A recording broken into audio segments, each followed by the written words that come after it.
What's good, everybody? It is Wednesday, March 22nd, 2023. This is your daily sports betting brand of record. We like to call it the Early Edge. We are powered, as always, by the almighty SportsLine, the best value in all sports betting, and it's not close. Now, in the chat, first thing this morning, my man Matthew, where is he?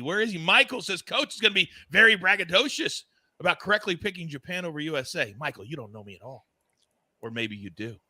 Oh, I would not say I'm one of the best baseball handicappers. I'd say I'm right up there. Let's go ahead and take a look at what we did yesterday. We were profitable. You want to know how good Mikey is? He had the under in that game that pushed. It went to overtime. That's how good he is. There you see, 7-5 with that push. Not a bad day. What do we always say? Just want to win more than we lose. Now, today's a very busy day at the brand. Let's bring in the stars of the show because we have golf that's starting in about 30 minutes. So live. Look, it's an embarrassment of riches this morning. Look at these beautiful faces. But the man that's laser focused, actually two. He's the counselor of cash, Sia Nejad. Last night, we saw NBA Sia. This morning, we need to see golf Sia. Good morning. Yeah, this morning we might see golf and NBA Sia, but I do want to just let everybody know there is a little bit of a sense of urgency. The WGC match play, it hasn't actually started yet. It starts in a few minutes, but we have matchups. What's different about this week, for those of you that didn't watch the early wedge, by the way, shame on you if you didn't watch it. We got a lot of picks on there and we've been winning, but what's different is we have match play this week and this week only. What does that mean? It means the next 3 days in particular are flooded with matchups. I do mean flooded. 32 matchups each day. There's a rotation, a round robin format. So certainly for me on the early edge today, tomorrow, on Friday, I'm definitely going to be bringing some of these matchups to you. They're just a singular round, so they'll be done by the end of the day, by the end of the round. And I've got one for you today. But again, it's match play. It's really interesting. You should be dialed in for sure. Real quick, damn it, I love that explanation. In the chat, they're saying Alex Noren plus 100 over Tom Kim. Quickly, Sia, your thoughts. It's a no for me. That would just be a stay away. If anything, my lean would be to Tom Kim. I think it's a good course fit for Tom Kim. Noren has the experience here, but again, it's simply a stay away for me on that one. Mikey, quickly, your thoughts on that one? Yeah, it would be a stay away for me too. I'm mostly staying away on everything Tom Kim right now. He's so talented. Obviously, the knock on him would be not playing some of the events and that, but the talent level is there. So I'm not going to pick on him.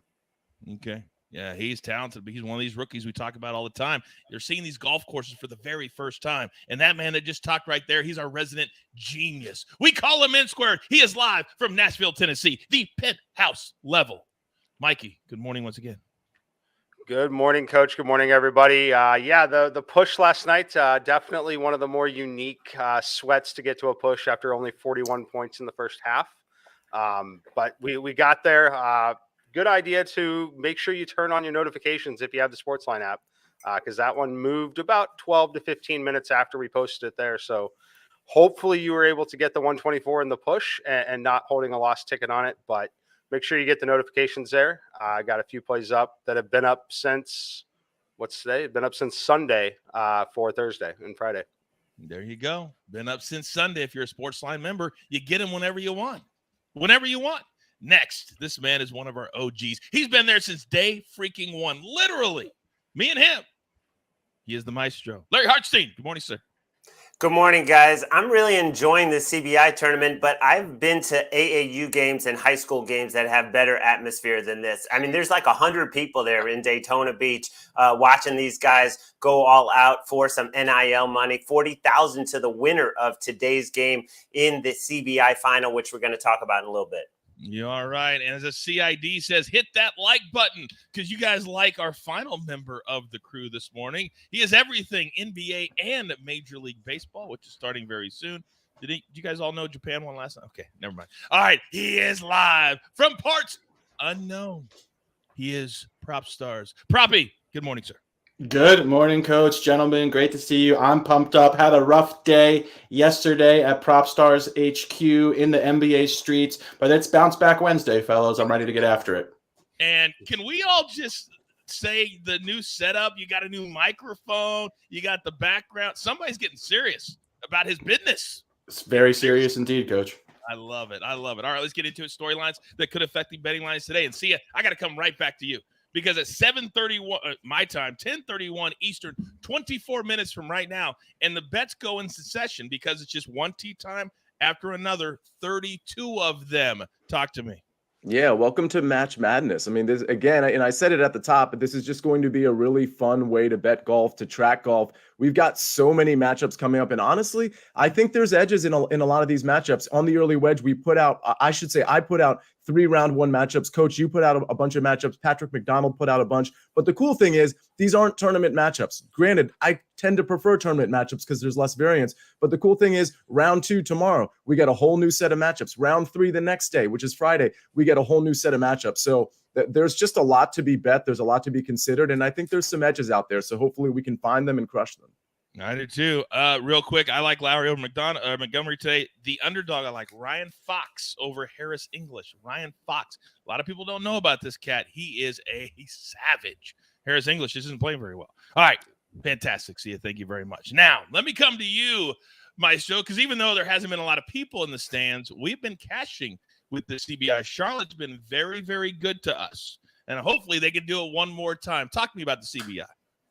Fascinating final between Charlotte and Eastern Kentucky. Eastern Kentucky's played 4 overtimes in this tournament. Every single day they've had an overtime. Yesterday they had a 2 overtime. They had several guys over 40 minutes or 38 minutes, but they don't seem to get tired. This coach, A.W. Hamilton, when he came over in 2018, he said, we're going to have the most exciting 40 minutes of basketball. They play one of the fastest paces. They press all the time. Charlotte, on the other hand, they want to slow you down. And I got to give Charlotte credit because coming out of Conference USA, look at Conference USA, FAU, we know where they are.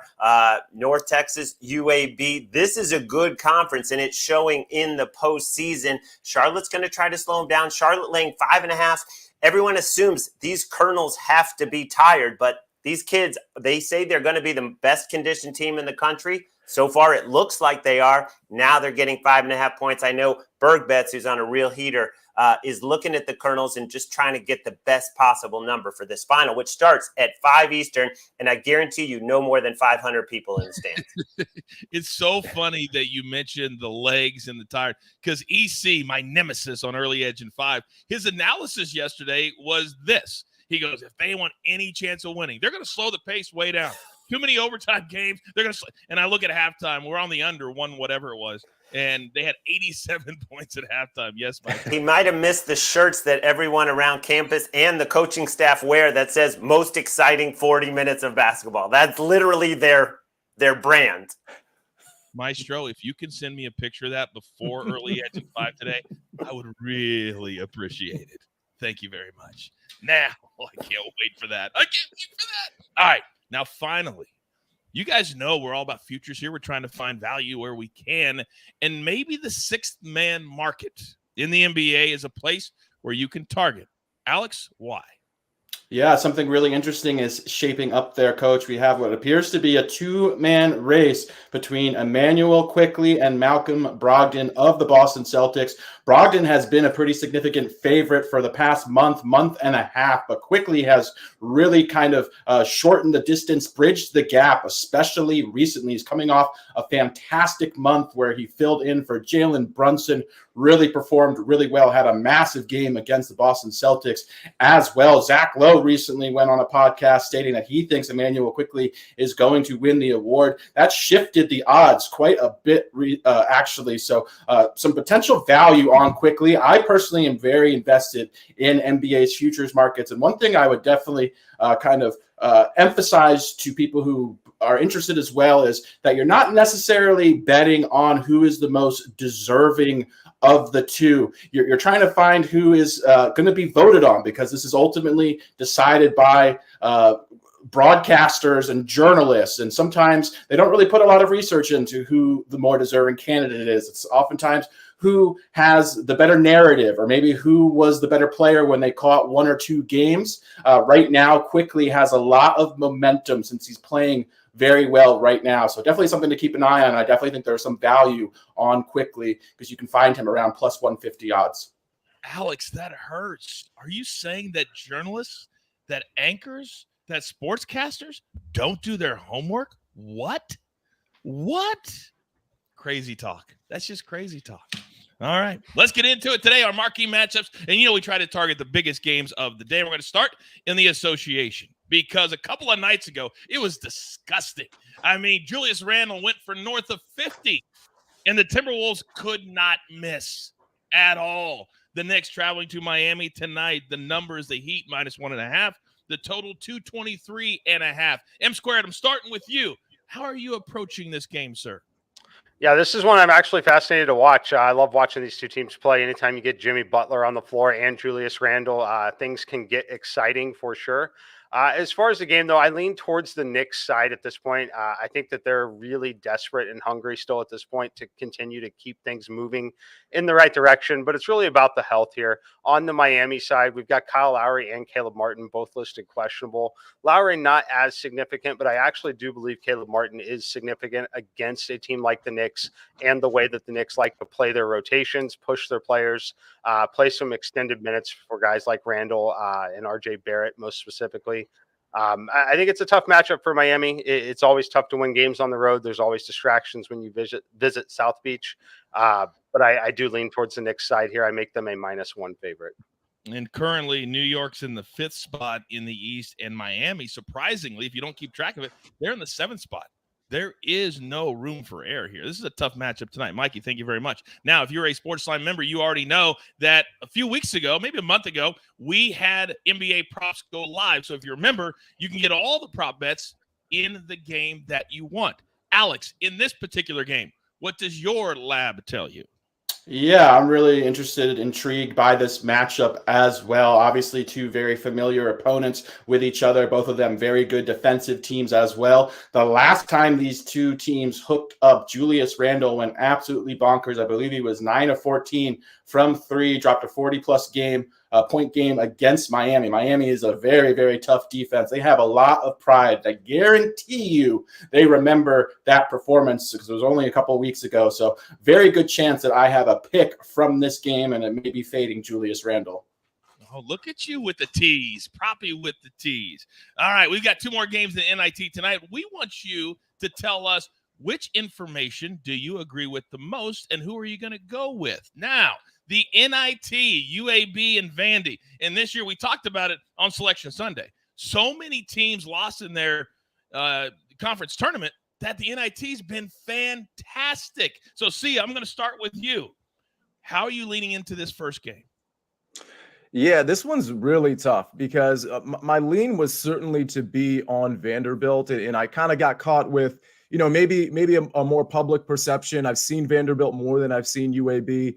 And I've seen Vanderbilt beat Kentucky twice just in the last 30 days or so. But I got to be honest, this one is a stay away for me. In the second game, I'll tell you, I have a pick. But in this one, I think UAB might be the play. So it's a stay away. I see some sharp action on UAB at Vanderbilt, which, again, initially was a surprise to me. So it's a stay away for me. But don't be surprised if the lesser teams in both of these games tonight, when I say lesser teams, I mean lesser names, end up winning these games.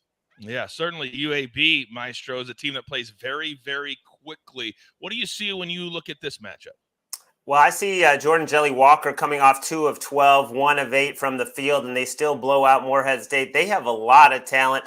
And Liam Robbins is not available for Vanderbilt. That's the 7-footer. So UAB attacking the rim, getting the offensive boards is definitely the way I would look. But again, I haven't seen a single person on Vanderbilt, which scares me. And the same thing in the late game that scares me is I have not seen one person say Cincinnati. Everyone is on Utah Valley. Both of these teams are amazing against the spread. Utah Valley 23-9, best in the country. Cincinnati 23-11.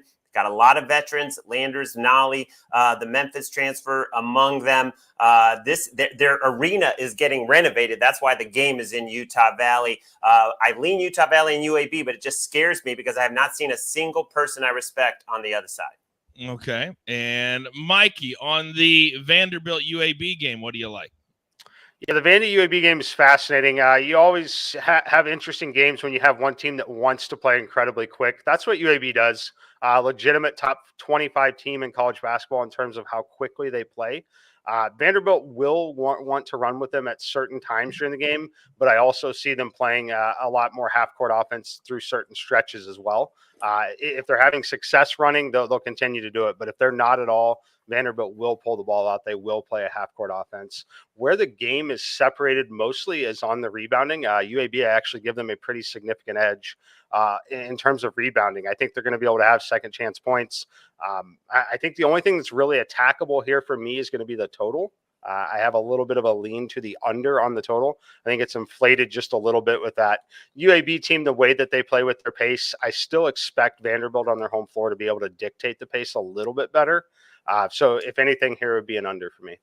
And it's been 153. Our simulations at SportsLine, they agree with you. They have it at 149. So you guys are in simpatico. Let me come right back to you. Let's attack that second game tonight. Cincinnati and Utah Valley. This is basically a pick 'em. And our simulations at SportsLine have Cincinnati winning by 6. Mikey, what say you? Yeah, this is fascinating.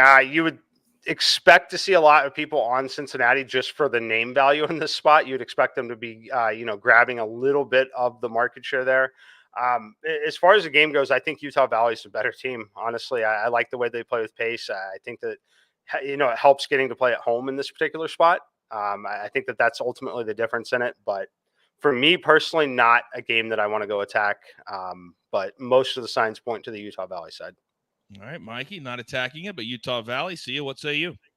Yeah, well, I mean, spoiler alert, I do like a play in this one. And I like the fact, one thing to consider here, what Mikey said about a public team, right? I mean, we have Cincinnati versus Utah Valley. And let's be honest, not a lot of people have heard of Utah Valley, at least maybe not since this morning when this show started. So I think it's safe to say a lot of people look at this line and they say, okay, at least the public, okay, I'm going to bet on Cincinnati. Well, it opened Cincinnati -1. And now we're looking at a pick 'em. In other words, the public team has actually been bet against, and that it's reasonable to assume that's sharp money. So I tend to agree with Mikey's assessment on Utah Valley, maybe being the better team in the better spot. Okay, 2 for 2. I know you already gave your pick, Maestro. Anything else on this game from you? Oh, no! Oh, no! We were rolling. We were absolutely rolling. And then I get a text from the boss, and I'm like, I cannot let the boss wait. I had to get back. My bad. Wait. So the boss is more important than the show? Is that what you're trying to? 1 second. I actually just got a text from the boss, too. My bad. Anything, Maestro, on this game, or are we going to move on? Let's move on. All right, now it's time to get into our board for the day. And we got a full day of best bets, also an early edge and 5 later today. But before we do that, we got to pay those pesky little bills. Here's a word from one of our incredible partners.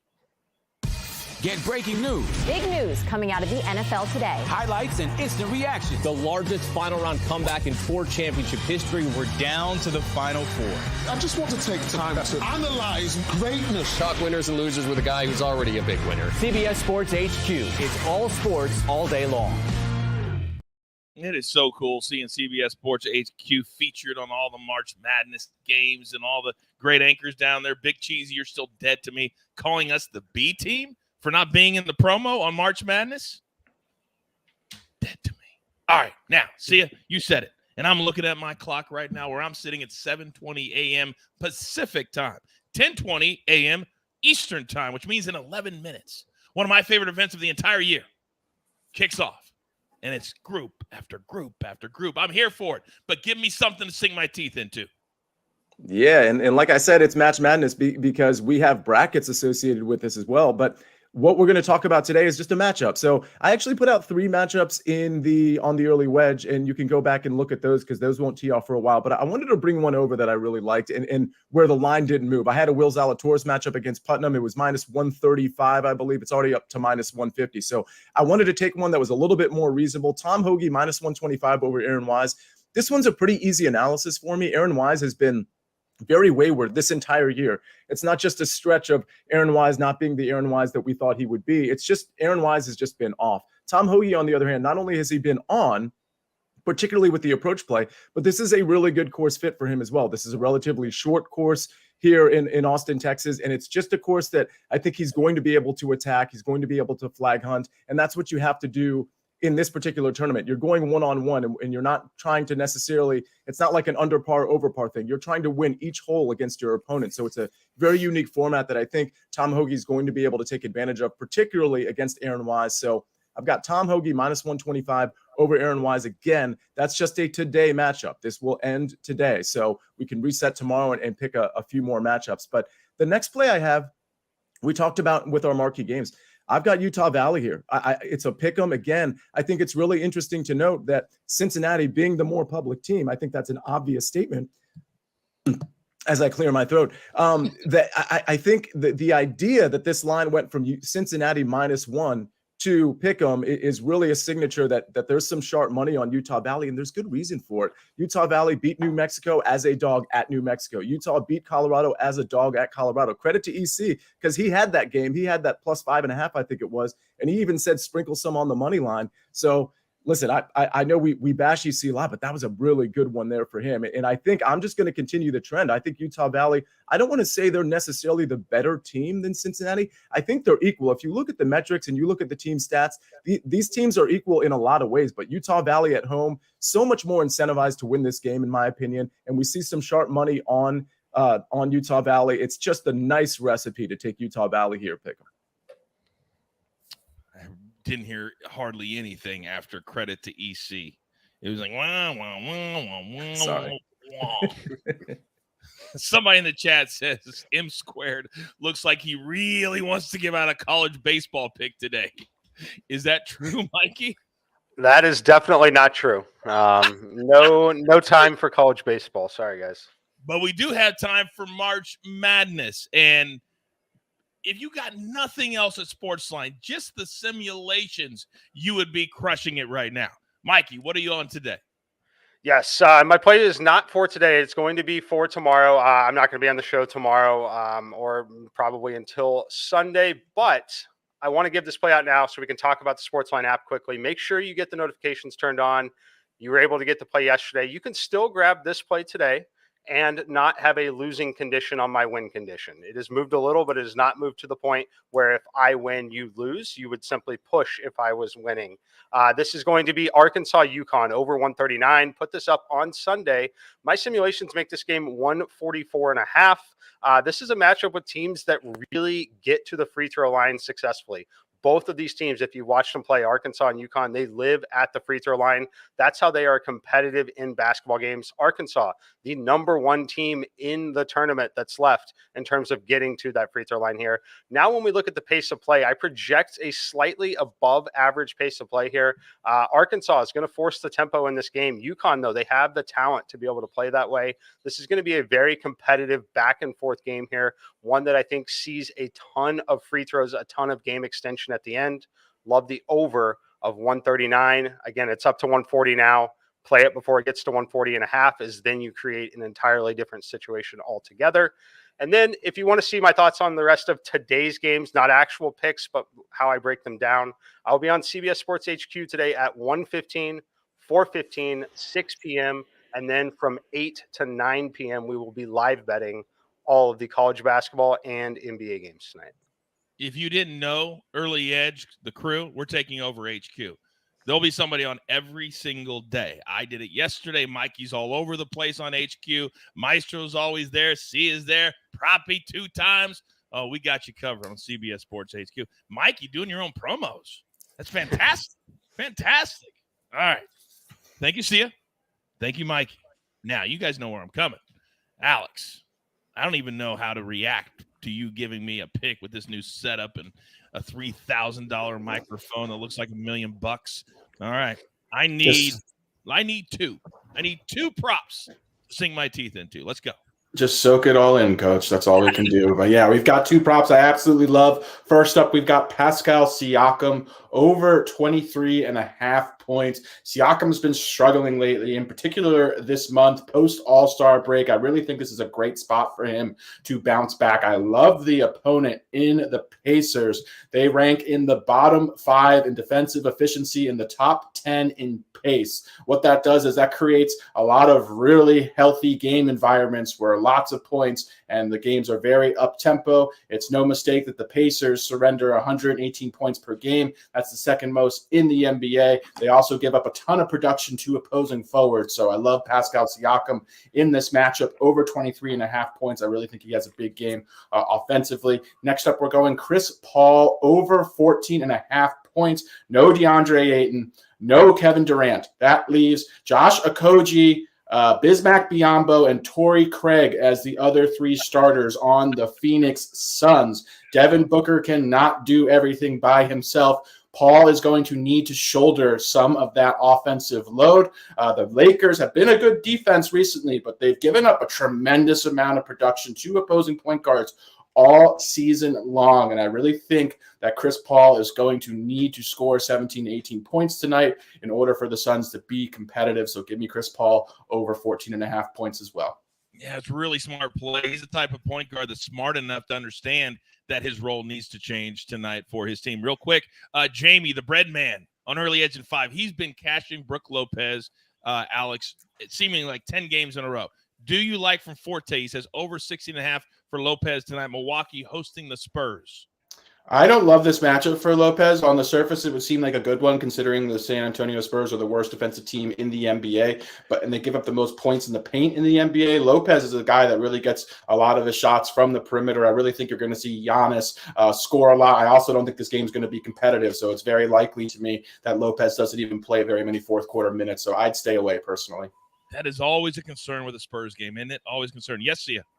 Yeah, real quick, a couple questions from the chat, and I might have misled people when they asked me at the beginning of the show, Alex Noren versus Tom Kim, and I said, actually, my lean would be the other way, Tom Kim. Well, everybody knows who watched the early wedge that one of my 3 official plays for round 1 was, in fact, Tom Kim over Alex Noren. So in that moment, of course, I mentioned my lean would be Tom Kim. Well, that's actually a play. So for those of you, I saw Matt and Bradley, hey, is Tom Kim still a play? Absolutely, it's still a play. Tom Kim over Alex Noren, Will Zalatoris over Andrew Putnam, and of course the play I just gave out, which of course is the Tom Hoagie versus Aaron Wise play. Those are all 3 plays for round 1. All right, boom. There you go. Always fluid in real time. All right, Maestro, we've come to you. Let's not waste any more time. You, sir, have the floor. Okay, back to that big Knicks Heat matchup. Tyler Hero has had 2 unbelievable games against the Knicks. I'm going to focus on his assists, over 3.5. Posted this last night on the site. He has had 6 and 8 against the Knicks. And if you just look at the way he plays at home, the shots go down a little bit, the assists go up. He's covered this 7 of his last 9 home games. I think we get a great competitive game to the wire. He's averaging over 35 minutes this month. Tyler Hero over 3.5 assists tonight in what should be a great game. And then for tomorrow, I took 2 points with K-State. I'm still seeing some 2s, but there are 1.5s now back in the market. And I think they have the best player on the court in Marquise Noel. And they also have a sidekick, Keontae Johnson, who can also create for himself. Michigan State has not had to deal with 2 playmakers like this. They've had a great run. They shoot it well from 3-point range, but they haven't done so in this tournament, and Kansas State will lock you down, holding opponents under 30% from beyond the arc.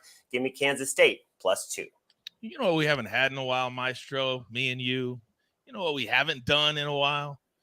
Because I was on CBS Sports HQ yesterday, and they asked me a very important question. They said, who do you think comes out of this bracket? This side of the bracket. I said, Michigan State, which means they would have to beat K-State in order for my prediction to come true. So my question for you, as I see all the guys sitting here waiting, are you in or are you out? Jake, hit that music. It's gonna be a showdown. The last thing I want to do is take anything out of the kids' mouths, but this time I will do it. Maestro, I know you got to go. Thank you very much. He is the man. We got a showdown. The number is 2. Thank you, Maestro. Yep, good luck. All right, you too. All right, he is the man. Mikey, talk to me on that one. I will be at the game. I will be at Madison Square Garden tomorrow night for the Kansas State game. As many of you know, I went to Kansas State. I haven't bet on the game yet, but we might be betting Kansas State +2. We'll see. Mikey, I don't know if you know the story. Do you know who my point guard was in high school? You remember me telling you? His older brother played in the NBA and went to K-State. Steve Henson. Years, I mean, we're talking 30 years ago. But my point guard in high school, Brian Henson, went to Kansas State out of high school to follow in his brother's footsteps, and his brother played in the NBA. And in their, this is a true story, I walked in their house one day because their dad was our head coach, and he had this big poster framed ripping the ball away from Michael Jordan on a shot when he played for the Bucks. So I asked him, I said, wow, it was an amazing defensive play. He goes, yeah, we held him to 48 that night. But he got to rip the ball away. So, oh, man. We have K-State right off I-70, 8 miles. You can go 2 ways.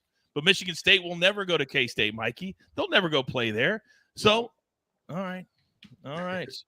So cool. You got to send us a video or something that we can post on SportsLine from the game. Yep. Madison Square Garden. If you've never been to a game at the Garden, there's nothing like it. There is nothing like it. It's the best. All right. You know what time it is. But before we get to that, you know what's coming up in just, 15 days, and we're going to be all over it top to bottom. It's a little thing called the Masters. Follow the path to passion, hope, and history. A tradition unlike any other. The Masters on CBS. Damn it, I'm fired up for the Masters. All right, grab your paper, grab your pencil. Here is the recap, courtesy of the Snake on the 1s and the 2s. M squared, he's on Arkansas, UConn, over 139. Then the Counselor, you got to get this one in. They're starting right now over in Austin. Tom Hoagie, minus 125 over Aaron Wise, just round 1. We will be posting games on social media. Me, Sia, Patrick for round 2 and round 3. Utah Valley, pick a minus 110. Then the Maestro, Tyler Hero, over 3.5 assists. Then on Thursday, he will lose. Do not tail this unless you want to.